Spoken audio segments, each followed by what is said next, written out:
함께 은혜 받는 귀한 시간이 되기를 주님의 이름으로 축원합니다. 오늘 거룩한 땅에서 이방인처럼 이런 제목으로 오늘 본문을 말씀을 중심으로 함께 은혜를 나누겠습니다. 신앙의 위기는 하나님이 아닌 세상을 닮으려는 태도에서 발생되는 것이 아니겠습니까? 그렇잖아요. 세상을 닮으려고 하고 세상을 추구하고 세상의 문화 이런 것들에 민감하게 반응하는 것, 그것이 전부인 양 마음을 거기다가 쏟아부으면 하나님을 닮아가려고 하는 것을 결국 포기하게 되죠. 하나님의 말씀이 안 들릴 뿐만 아니라 하나님의 나에게는 아무런 상관이 없는 자가 되는 거예요. 그게 바로 이방인입니다. 이방인처럼 사는 거예요. 말로는, 겉으로는 내가 누리는 하나님의 권속이다, 하나님의 백성이다, 하나님의 자녀다 라고 하지만은 실상은 이방인과 같다는 얘기예요. 세상에서 거룩한 빛을 비추고 하나님 나라의 모습을 보여줘야 하는 것이 교회의 사명이 아니겠습니까? 한국 교회가 급감하는 이유가 어디에 있습니까? 많은 사람들은 합리적, 과학적인 사고나 경제적인 어려움 때문이다라고 말하지만 실은 아닙니다. 기독교는 도리어 어려운 환경, 경제적인 어려움, 또 여러 가지 과학적인 문제로 인하여 또 합리적인 이성적인 것들의 공격을 통해서 더 빛나고 더 하나님께 가까이 했었어요. 그건 핑계에 불과합니다. 그러면 뭡니까?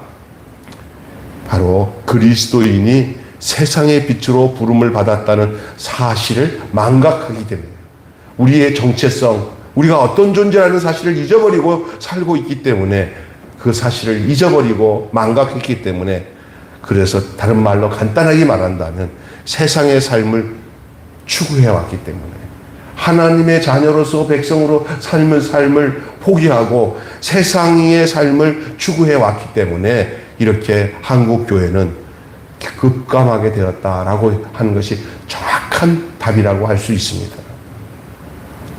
여러분,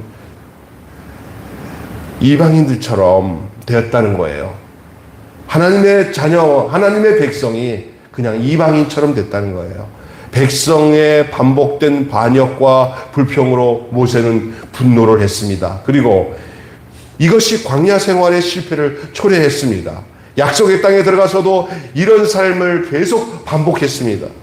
그곳이 어디든 상관없이 하나님의 백성은 거룩하게 살아야 됩니다. 어디 있든 간에 하나님의 백성은 상황에 따라 핑계댈 조건이 없습니다.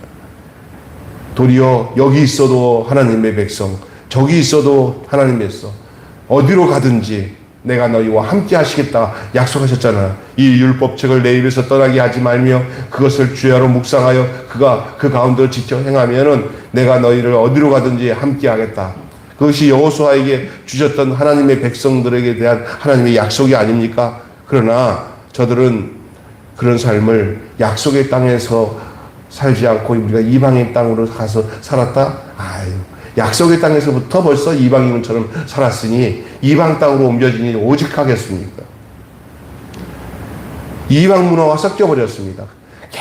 계속적인 이스라엘 백성의 문제는 하나님을 섬긴다 하면서 그들은 계속 애굽을 좋아했고 또 이방의 문화를 받아들였고 그리고 이방 신을 섬기고 계속 하나님을 등지고 세상 것을 추구해 왔습니다. 그들의 행위를 배우고 그들의 문화를 답습하면서 우리가 이렇게 살면 안 돼. 저 세상 사람들을 본받고 살아야 돼. 라고 살았던 거예요.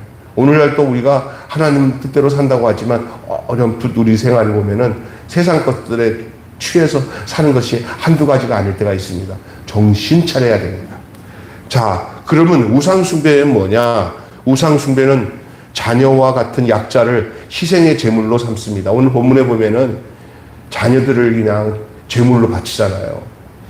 우상은 약자를 희생양으로 삼습니다. 약자를 희생양으로 삼음으로써 강자의 지위를 보장하려고 합니다. 반면에 과부와 고아를 돌아보는 분은 누구셔요? 하나님이에요. 그러니까 우리가 하나님을 알면은 하나님은 과부와 고아를 돌보는 분이에요. 이것은 삶의 방식이 그가 속한 땅을 거룩하게 하느냐 오염시키느냐의 결정이 여기서 나온 거예요. 하나님의 삶을, 하나님이 가지신 방식은 뭐예요? 과부와 고아, 약자들을 품고 사랑하고 행하는 거예요. 그것을 요구하셔요. 그러나 도리어 세상은 어떻습니까? 약자들을 희생제물로 삼아서 자기가 강자인 것을 드러내는 거예요. 지금 시대가 그렇습니다. 약자들을 희생시켜서 우리는 왜 이렇게 당하고 삽니까? 그러면 너희들이 당하고 사는 것이 있어야 내가 강한 것을 드러내는데 필요하기 때문에 너희들은 당하고 살아야 돼. 이렇게 하는 거예요. 우리 하나님은 그거 싫어하십니다. 우리가 강한 자로 머물러 있는 거 싫어하십니다. 도리어 약자를 보호하다가 약자가 되어진다면 그곳에 우리 하나님이 함께 하시는 줄 믿습니다. 자, 언약을 기억하지 않기 때문에 그렇게 되는 거죠. 이스라엘은 고집스럽게 반복해서 반역을 했습니다. 하지만 하나님도 고집스러우셔요. 왜 그래요? 이스라엘은 언약을 잊은 결과로 범죄했지만 하나님은 언약을 기억하셔서 구원하셨어요.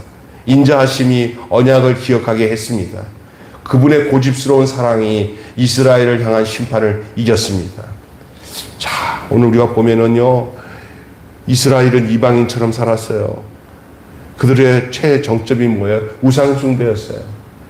그런데 하나님은 그런 가운데서도 저들은 계속 반복하고 거역하고 반역했지만 하나님은 고집스럽게도 도리어 그 언약을 기억하시고 하나님의 언약을 잊어버린 그 이스라엘들을 계속 언약 가운데 구속하시고 기억하셔서 결국은 저들을 구원하십니다. 이게 하나님의 열심이에요. 하나님의 인자하심, 헤세드예요. 언약을 기억하셨어요. 그분의 고집스러운 사랑이 바로 타락한 이스라엘을 향한 백성을 하나님께서 긍휼히 여기시고 심판을 이기시는 그런 아름다운 하나님의 고집스러운 사랑을 우리는 보게 됩니다. 결론을 맺습니다. 이스라엘은 반복하여 실패했지만 하나님은 여전히 그래도 그들을 구원하셨어요. 그게 구약 이야기예요.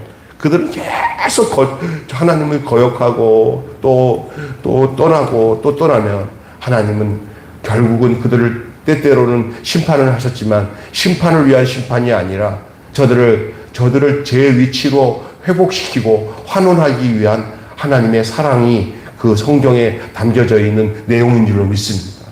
하나님 그 위치로 환원시키는 거예요. 회복시키는 거예요. 이 구원의 경험이 감사와 찬양할 이유가 되는 거예요.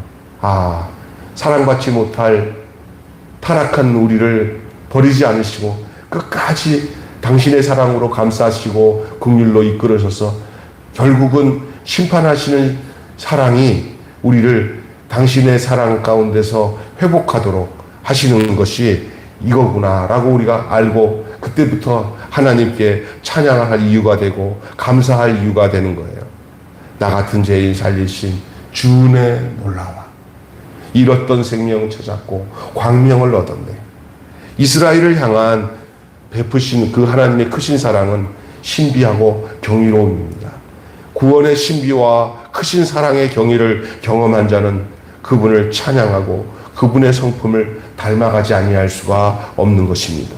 오늘 시편 106편은 그러한 것을 우리에게 알려주고 있는 거예요. 그래서 이 본문 전체의 핵심적인 주제는 이렇습니다. 공동체 또는 신앙의 위기는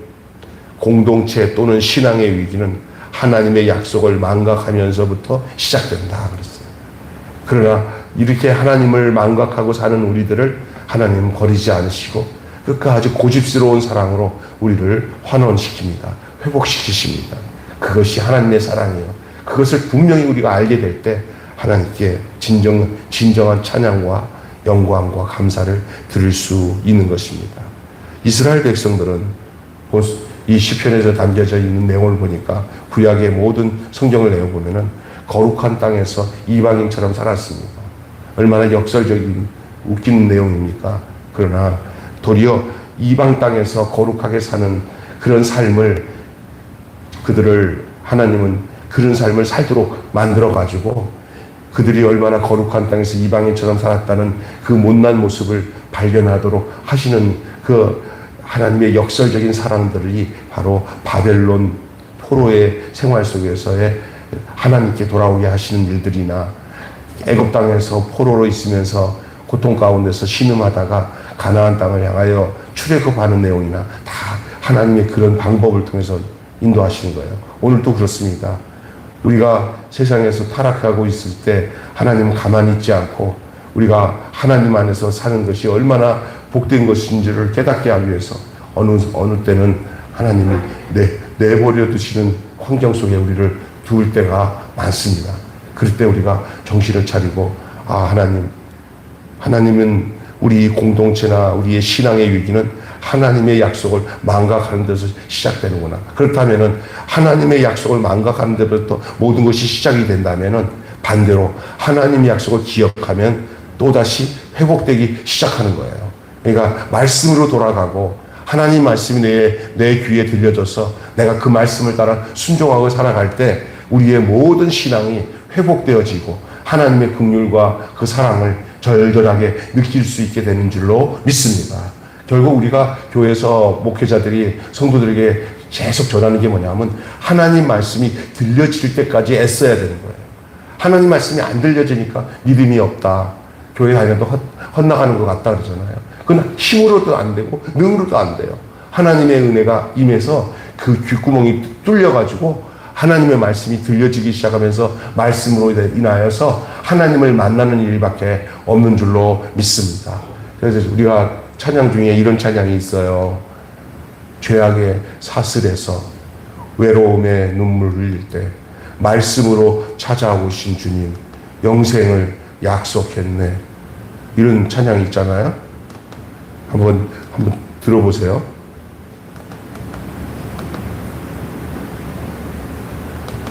한번 들어봐봐요.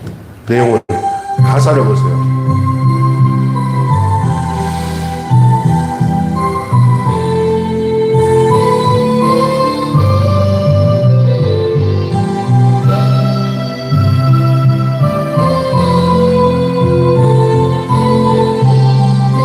죄악의 사슬에서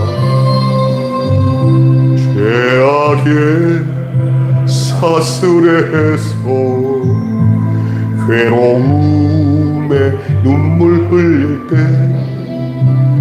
말씀으로 찾아오신 주님 영생을 약속했네. 주님의 은혜 사모하는 곳에 주의 응답이 많이 간절히 기다리는 마음 주여 내게 자유 주소서. 첫사랑의 뜨거움이 식어져서 눈물 흘릴 때 십자가를 지고 가신 주님 평안을 약속했네. 주님의 사랑 사모하는 곳에 주의 응답이 많이 간절히 기다리는 마음 주여 내게 승리 주소서. 광야의 세상에서 외로움에 눈물 흘릴 때 골고다로 걸어가신 주님 천국을 약속했네. 주님의 재림 사모하는 곳에 주의 응답이 많이 간절히 기다리는 마음 주여 어서 오시옵소서. 아멘. 하나님 아버지 감사합니다.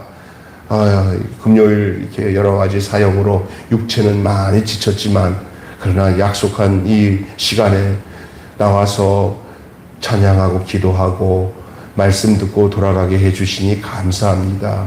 하나님 저희들이 이 땅에 살면서 거룩한 땅에서 이방인처럼 살지 않게 하시고 이방 땅에서 거룩한 주의 백성으로 사는 저희들 되게 하여 주시옵소서. 세상이 얼마나 많이 타락했는지 우리가 정신 안 차리며 세상 풍속을 따라가는 이방인처럼 살며 하나님의 말씀을 망각하고 살 수 있을 수 있습니다. 정신 차리고 오늘 이 시편의 기자가 말하고 있는 내용을 생각해 보면은 바로 우리들의 현실이 아닌가 싶을 때가 있습니다. 주님 용서하여 주시고 우리가 늘 하나님의 말씀을 귀 기울여 듣게 하시고 사랑하는 성도들이 다 귀가 열려 세상을 쫓아가지 않게 하시고 세상 소리에 민감하지 않게 하시고 하나님의 말씀에 민감하게 그 말씀을 청종하고 경청할 수 있는 복된 성도들 되게 하여 주시옵소서. 영생은 하나님의 말씀이 들려지는 데부터 시작되는 줄로 믿습니다.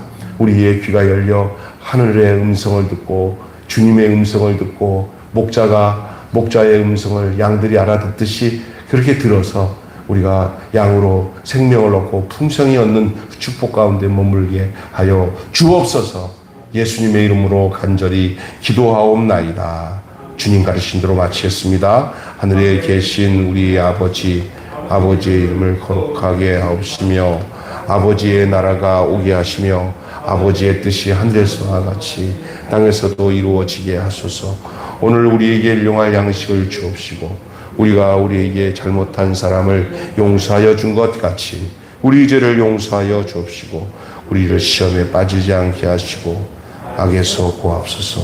나라와 권세와 영광이 영원히 아버지의 것입니다. 아멘.